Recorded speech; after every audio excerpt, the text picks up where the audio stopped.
अगर सांस लेते समय बच्चे के गले से आती है आवाज़ तो आपको सावधानी बरतनी चाहिए। और किस तरह की सावधानी बरतनी चाहिए ये इस वीडियो में मैं आपको बताने वाली हूँ, तो वीडियो को अंत तक ज़रूर देखें। अक्सर छोटे बच्चे में सांस लेते वक्त घरघराहट या सीटी जैसी आवाज़ सुनाई देती है। बच्चों के गले और नाक की नली जब किसी कारण से पतली हो जाती है तो हवा बाहर आते वक्त सीटी की तरह निकलती है, जिससे इस तरह की आवाज़ सुनाई देती है। लगभग 30% बच्चों में विसिल्स यानी कि घरघराहट का कारण अस्थमा, इन्फेक्शन, GERD या फिर एलर्जी हो सकता है। अब बात कर लेते हैं आखिर ये घरघराहट होती ही क्यों है। बच्चों की सांस की नली पतली होती है। जब किसी इन्फेक्शन के कारण ये नली और पतली हो जाती है तो हवा बाहर आते वक्त सीटी की आवाज़ की तरह निकलती है, जिसे ही वीजिंग कहते हैं। बच्चे सोते वक्त गहरी और धीमी सांस लेते हैं। बाहर सांस छोड़ते वक्त इस तरह की आवाज़ हो सकती है। अब बात कर लेते हैं वीजिंग के प्रकार क्या क्या हैं। अगर आपका बच्चा किसी तरह के प्रदूषण, धूल, बाल के छोटे टुकड़े जैसी चीज़ों के संपर्क में आने से इस तरह की आवाज़ निकालता है तो इसका कारण एलर्जी और अस्थमा हो सकता है। अब बात कर लेते हैं इसके और क्या कारण हो सकते हैं।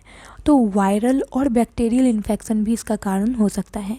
जब बच्चों की सांस तेज़ चलने लगे और उनकी पेट की मांसपेशियों में बहुत ज़्यादा हलचल होने लगे तो यह वीजिंग के लक्षण होते हैं। इसके साथ ही कुछ बच्चों के गले की मांसपेशियां बहुत ज़्यादा कड़ी हो जाती है।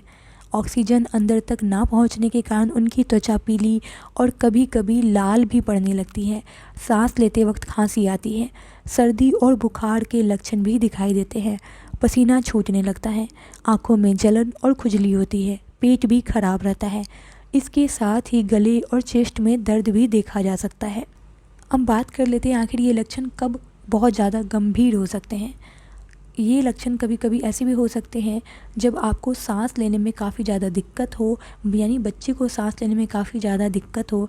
अगर बच्चा खाना खाना छोड़ दे और उसे नींद भी अच्छी ना आए तो इस दौरान होने वाले वीजिंग के लक्षण खतरनाक हो सकते हैं। अगर बुखार तेज हो तो यह लक्षण बेहद खतरनाक हो सकते हैं। आपको तुरंत डॉक्टर की सलाह लेनी चाहिए। डॉक्टर इस समय एंटीबायोटिक और कुछ दवाइयाँ देते हैं, लेकिन कभी कभी सर्जरी की ज़रूरत भी पड़ सकती है। आपको अपने घर में ह्यूमिडिफायर चलाकर रखना चाहिए ताकि घर की हवा साफ़ रहे और बच्चों को आराम मिले। बिना डॉक्टर के सलाह के किसी भी तरह का निर्णय लेना खतरनाक हो सकता है। उम्मीद करती हूँ ये वीडियो आपको समझ आई होगी। अगर समझ आई हो तो चैनल को सब्सक्राइब और वीडियो को लाइक ज़रूर करें। आप सबका एक सब्सक्राइब हमारा तहे दिल से शुक्रिया। अगर आपके मन में सवाल है तो आप कमेंट कर दें। मैं आपके सवालों के जवाब वीडियो बनाकर देने की ज़रूर से ज़रूर कोशिश करूँगी।